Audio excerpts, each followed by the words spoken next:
Hey everybody, this is James Empty Pockets Garage.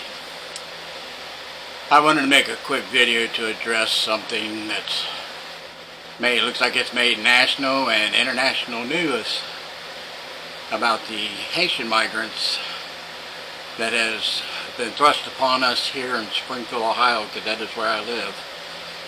And I just wanted to address the issue a little bit because I've seen a lot of stuff on national news and a lot of YouTube content creators weighing in on this situation. And I've even seen where they've, because for whatever reason, some news outlets are showing videos that are really not from here or have anything to do with the Haitian migrants here or about what they do. And it kind of irritates me that because this is a small town, so there's not like a bunch of videos that people like stop with their phones and start recording stuff when they see it. It's just not that kind of a place, so there isn't a whole lot of video evidence of this stuff happening, and the fact that some news outlets are using videos that have nothing to do with this town. And then everybody's saying, well, this is a nothing burger, it's fake news. Well, I am a resident of Springfield, Ohio, and it is not fake news. There is an issue with them, because we have, in our local park, they literally have ducks down there that the park takes care of, and it's where they live. And they are being killed and eaten. And as far as people's personal pets, I've heard stories, but I can't answer to that personally because I don't know. But I can tell you, because this is a car channel, I do car content, I can approach this story from the car issue. And when I say that, I mean their driving issues. I've witnessed this. They literally, and they have to have a translator wherever they go. They literally have been in the DMV where, like, I go and get my license plates renewed, and it's also where you get your license, obviously. And they literally have a translator, and they show up with a piece of paperwork that grants them driving privileges with no proof that they can actually drive, just that they're of age.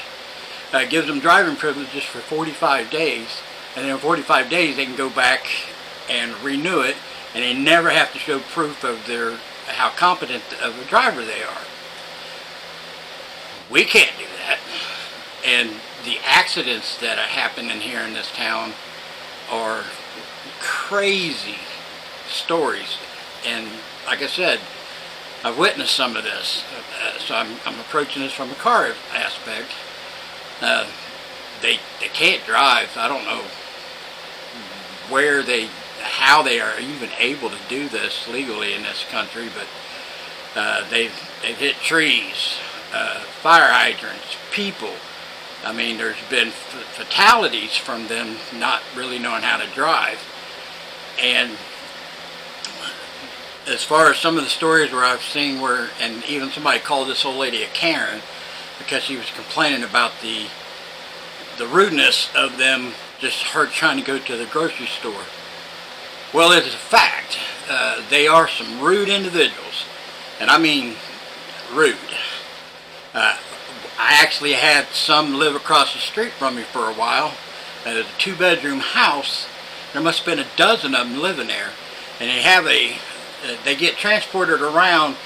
Some Haitians some of the ones that I've actually been in conversation with, the ones that are driving can comprehend the English language a little bit, but the ones that's driving the vans that goes around and picks them up, they have their own little network of getting people around that don't have a car, transporting them all over.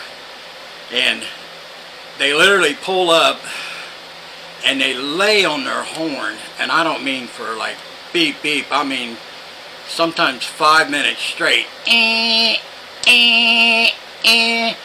where I've literally had to go out and go up to the dude and tell him to shut the motherfucking van off get your ass out of the van, go up to the goddamn door, and fucking knock on it.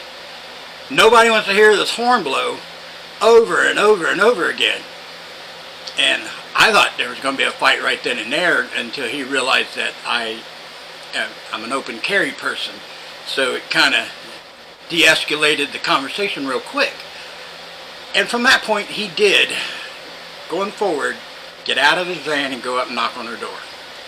So I'm saying they are rude to the point to where it's like they test people to see what they can get away with. And this is a small town. 20,000 people in and this is not this is a poor county. This is not a high-end wealthy county. And for them to come in and get preference, and I mean preference, and I'll give you one example and then I'm going to get off here. I have a brother who is disabled, and he's in a low-income apartment complex, and they were building new homes, they're attached to each other, they're not like apartments. They're all single floor because he can't get up and down the stairs, so he has to have a single floor deal with a scooter, a little mobile scooter and stuff. But anyways, he had been on this waiting list for this new housing development for low income and disabled people, and he checked periodically and see where he's at on the list, because they'll tell you, well, you've got so many people ahead of you, and he pretty much knew where he was on the list, and he was getting close.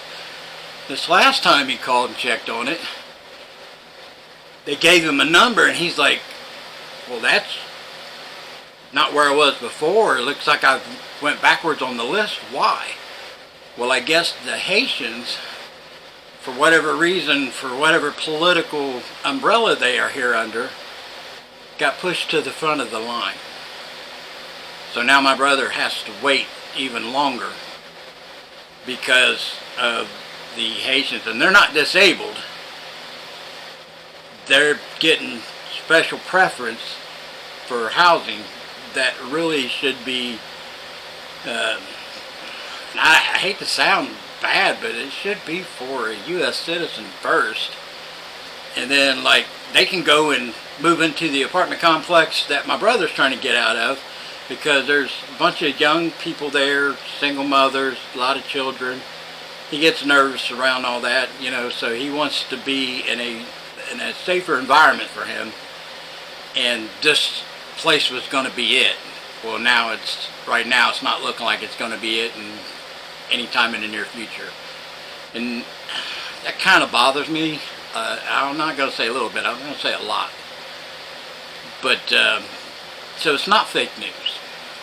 There are cases of what they are saying on the news is to be true. There's probably not a lot of video evidence. There is some. And I can only speak to what I have witnessed personally. I cannot speak to all of it. But it is bad enough that it concerns a lot of people in this town, and I'm one of them. Because I'm up in age and I'm disabled myself, so I worry that they are, like I said, they are rude people. And I could see them growing in numbers like in an apartment complex and kind of try to rule the area, and nobody will do anything about it. It's, if I went to a foreign country and I decided I wanted to live there, I would be expected to know the laws and the rules of engagement with everything. And if I get in trouble there for doing something that is against the law there but not where I'm from, and not expect to get in trouble, that's just asinine. But right now there's no accountability in our local government. These people suck ass. They always have. They are just, you know how politicians are. It's just crazy. And I didn't mean for this to get to be this long, but I just wanted to say I am a Springfield, Ohio resident. These stories, for the most part, I can verify personally, are true. This is not fake news. And for the people that say that, fuck you. Come and take a tour in our town and see if it ain't true. So, and I've seen where it's made national, international. A lot of YouTube content creators are, like I said, most of them are just reporting it as they take it off of a news outlet. But some of them are digging deep and saying, wow, this is fake news, this video ain't from there, that video is not from there. And they're right, they're not. And it pisses me off, the news outlets that use those stupid videos that have nothing to do with our town. So, anyways, didn't mean to ramble on. I just wanted to put that out there.